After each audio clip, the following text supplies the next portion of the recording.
Ciao, sono Federica Borsato, operatrice olistica da quasi 20 anni e appassionata di crescita personale praticamente da sempre.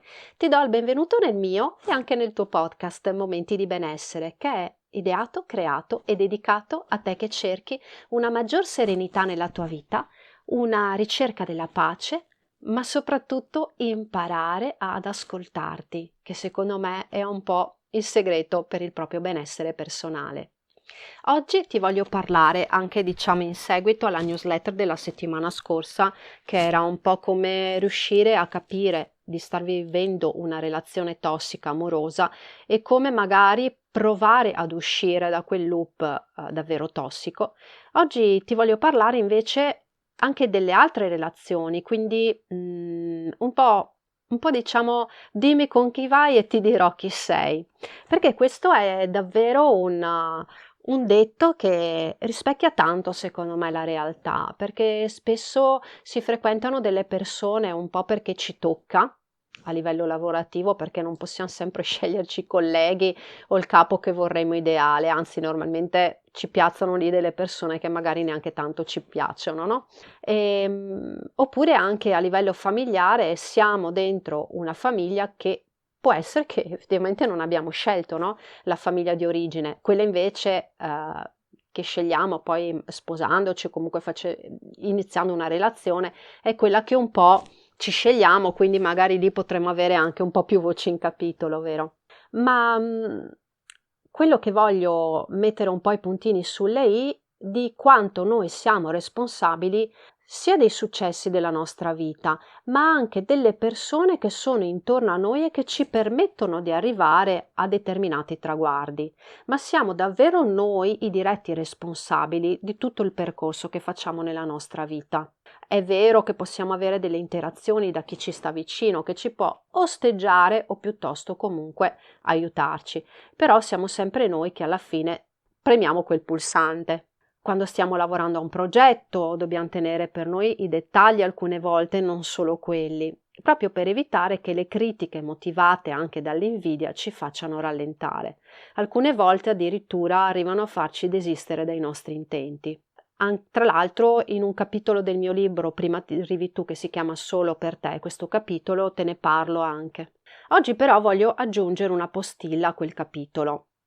Ma prima permettimi questa domanda.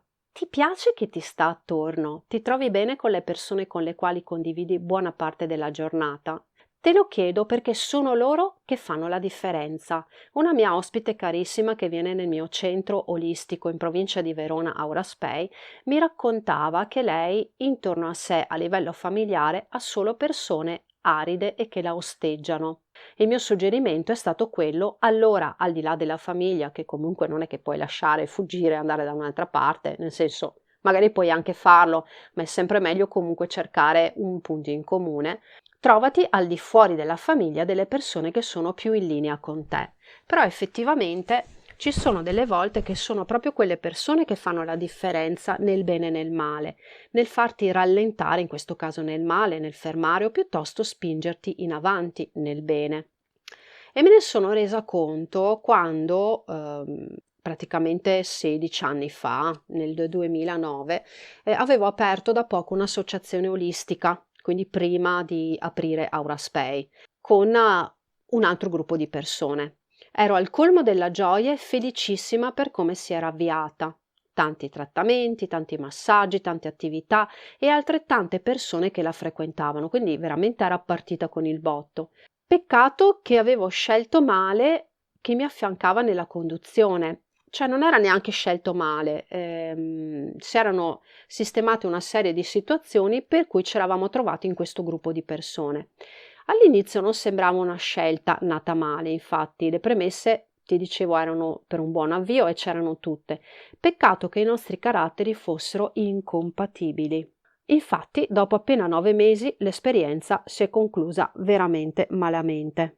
Da un certo punto di vista è stato meglio così, perché io e un'altra ragazza siamo andate via da quell'associazione e abbiamo aperto le porte di Auraspay e da lì insomma son passati 15 anni, le cose vanno comunque bene, anche se questa mia collega ha deciso poi di andare per un'altra strada dopo qualche anno, ma credimi, quel periodo è stato molto molto doloroso.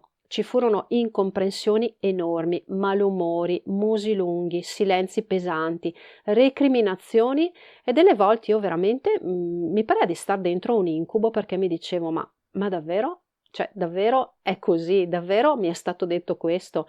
Ma davvero è successa questa cosa?" E le incomprensioni erano davvero all'ordine del giorno, perché a un certo momento qualsiasi cosa che venisse fatta era vista con malocchio. Finché ho deciso di lasciare, appena trovato il posto dove gestire, appunto con una mia collega Auraspay. Mi sono accorta allora che il tuo successo o l'insuccesso dipende tantissimo da chi ti sta attorno.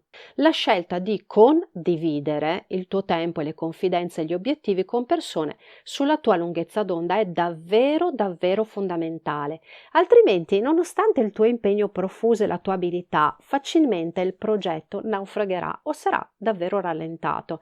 E allora lì, oltre alla tristezza, al pensiero del fallimento, il pensiero ma perché le cose non vanno avanti, veramente è come spingere su una porta chiusa.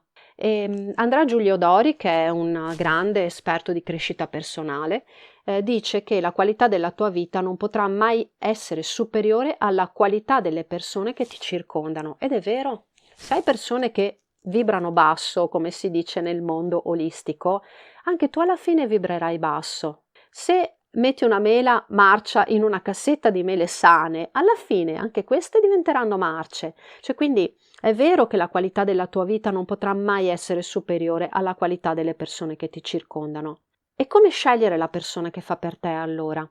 Ascolta e osserva gesti, modi di fare, fai caso a situazioni che si possono ripetere anche nel menage della tua vita, per capire quanta qualità questa persona possa portare nella tua quotidianità. Usa l'obiettività, non metterti il prosciutto sugli occhi come ho fatto io. Guarda al di là di una tua prima opinione o di un parere e tieni sotto controllo il suo atteggiamento e la risposta che ha in determinate situazioni, che si possono poi manifestare anche nel vostro lavoro o nella vostra frequentazione. È un piccolo esame, ci vuole davvero poco tempo, però bisogna usare obiettività e razionalità e riuscirai sempre a capire se la persona che gravita intorno a te fa per te oppure no. Se fa per te, potrai renderla partecipe dei tuoi progetti, dei tuoi desideri. Potrebbe realmente aiutarti a spingere per raggiungere il tuo obiettivo. Se non fa per te, corri il rischio che ti tiri indietro o addirittura che ti metta il bastone tra le ruote, quindi proteggi i tuoi progetti, aspirazioni e desideri, tienili per te.